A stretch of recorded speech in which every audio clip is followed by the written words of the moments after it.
ఈ దేశంలో ప్రజలు ఇవాళ మోడీ గారని ఏదైతే ఈ దేశానికి సుస్థిరమైనటువంటి పాలన ఇస్తున్నటువంటి వారి మూడోసారి కూడా ప్రధానమంత్రి చేయాలనుకునేటువంటి విధానంలో అబ్కీ బార్ 400 పార్ అనేటువంటి ఒక నినాదంతో ఎలక్షన్లు రేపు 13వ తారీఖు నాడు మన తెలంగాణలో ప్రారంభం అవుతుంది. మిత్రులారా, నా గురించి ప్రత్యేకంగా నేను చెప్పుకోవాల్సింది ఏమీ లేదు. ఈ తెలంగాణ రాష్ట్ర సాధనలో నా వంతు పాత్ర నేను పోషించిన విషయం మీకు తెలిసిందే. నా పేరే ఉద్యమ యోధుల జమానత్దార్గా. కానీ మీకు ఎందుకంటే ఒక విషయాన్ని మేము ముందు ఉంచాలి. చాలామంది బీఆర్ఎస్ పార్టీలో ఏమాత్రం సంబంధం లేనటువంటి వాళ్ళు వచ్చి వాళ్ళు ఏ విధంగా వెళ్ళిపోతున్నారో మీరు గమనిస్తూ ఉన్నారు.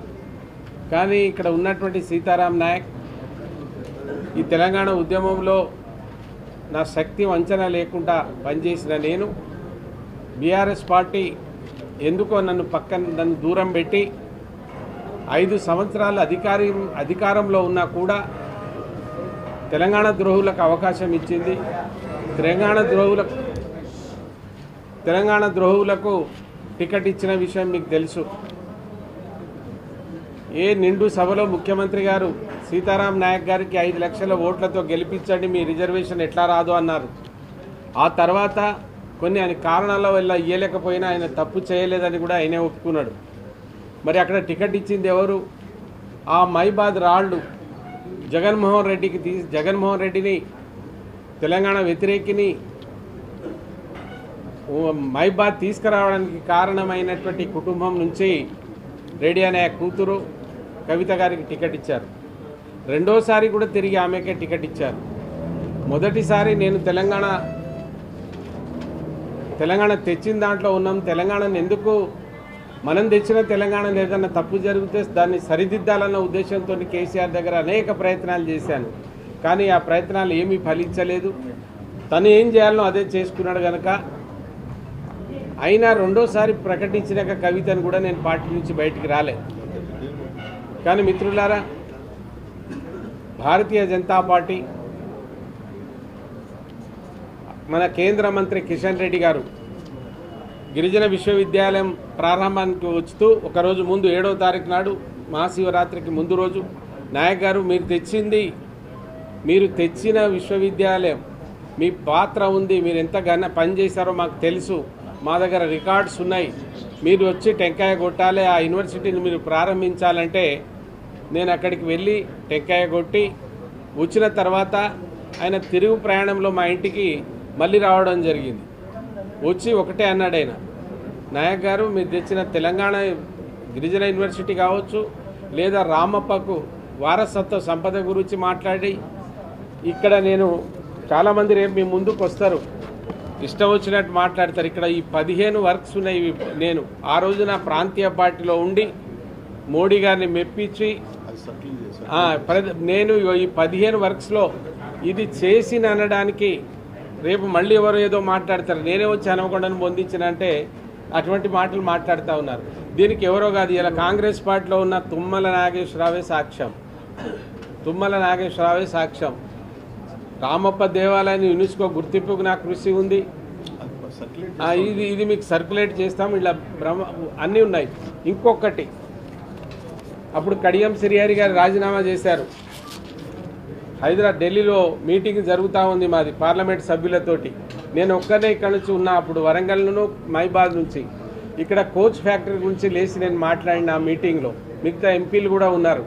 ఆ కోచ్ ఫ్యాక్టరీ మాట్లాడితే రవి గుప్తా అనేటువంటి జనరల్ మేనేజర్ నన్ను తీసుకుపోయి, నాయక్ గారు మీరు అది వెతకండి, కోచ్ ఫ్యాక్టరీ రాదు, పీపీటీ మోడల్లో ఉండదు అని నా దగ్గర వైట్ పేపర్ ఇచ్చి నా చేత రాయించుకున్నాడు. అది ఏమని, this time kindly allot periodical overhauling center అంటే, సార్ డబ్బలు కడిగేది మాకెందుకు అంటే ఆయన లేదు నాయక్ సాబ్ దానికి అర్థం ఉంది, నేను చెప్తా, మీరు తీసుకొని ఆడ ఉంచుకున్నారనుకోండి రాబోయే రోజుల్లో మీకు కోచ్ ఫ్యాక్టరీ అయినా రావచ్చు అన్నాడు. అన్నట్టే గౌరవ ప్రధానమంత్రి గారు మొన్న 2023లో ఇక్కడికి వచ్చినప్పుడు ఇక్కడ ఎందుకంటే క్లెయిమ్ చేసుకునేటోళ్ళు ఉన్నారు, క్లెయిమ్ చేసుకుంటారనేది నాకు అనుమానం ఉండే చెప్తున్నాను. అది ఎవరి ప్రమేయం లేదు.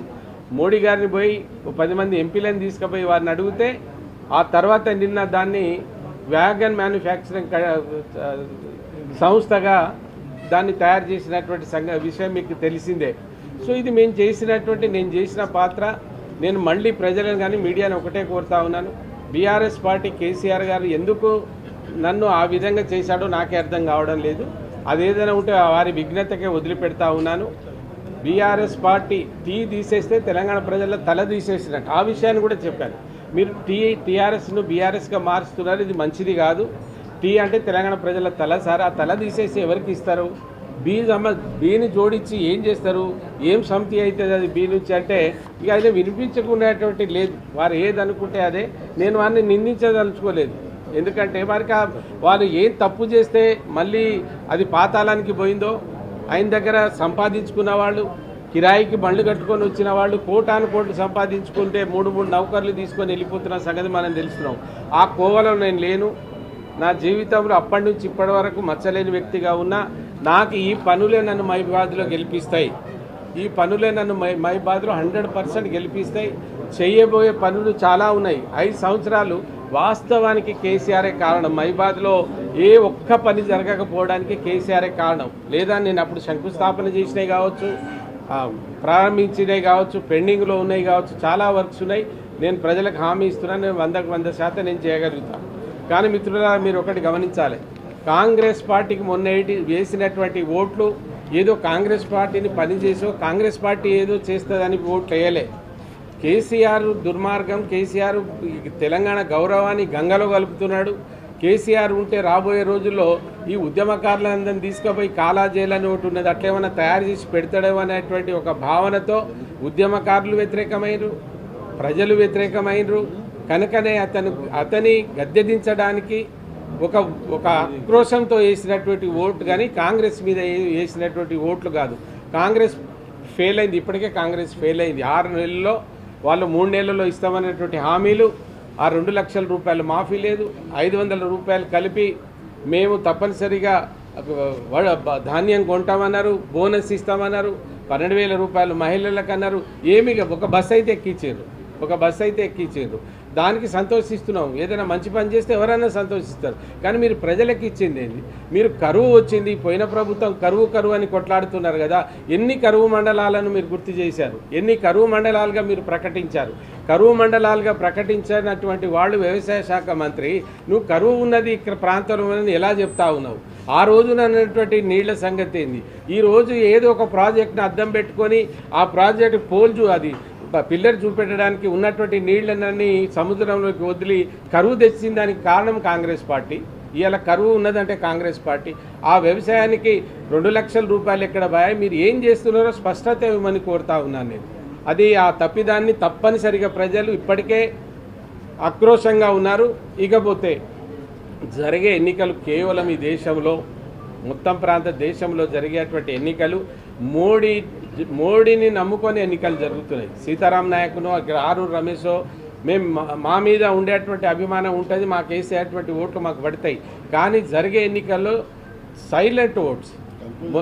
మొన్న కాంగ్రెస్ ఎట్లా ఉందో అదేవిధంగా వాళ్ళు ఏదైతే కోపంతో వేశారో, ఇవాళ ఈ దేశం బాగుండాలి, ఈ దేశంలో ఉండేటువంటి సంస్కృతి సంప్రదాయాలు ఈ దేశాన్ని కాపాడుకోవాలి. అది మోడీ గారి చేతిలోనే ఉంది.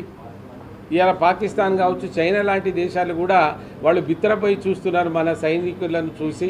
అందుకే అవకాశం మోడీ గారు ఇస్తలేరు.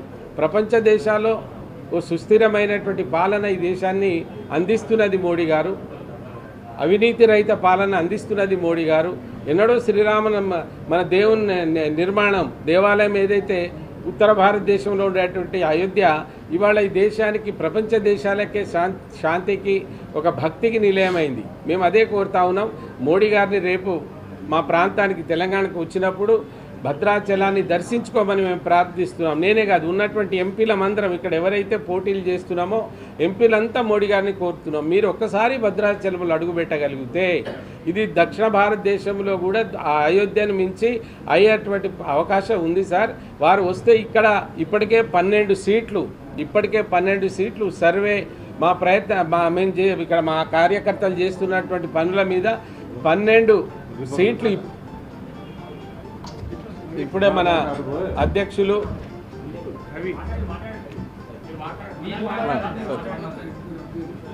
12 సీట్లకు ఇప్పటికే గెలుస్తున్నారనేది మీరే మీడియా మీ ముందే మీ పేపర్లోనే వస్తున్నాయి, మనం చూస్తూనే ఉన్నాం. అది కనుక ఇంకా 30 రోజులు ఉంది. మోడీ గారు ఒక్కసారి విజిట్ చేస్తామని హామీ ఇచ్చారు. వారు తప్పనిసరిగా వస్తే ఇక్కడ ఉండేటువంటి 17కు 17 సీట్లు భారతీయ జనతా పార్టీ ఖాతాలో పడేటువంటి అవకాశం ఉందని మీకు అందరికీ తెలియజేస్తూ మరోసారి ధన్యవాదాలు తెలియజేస్తాము.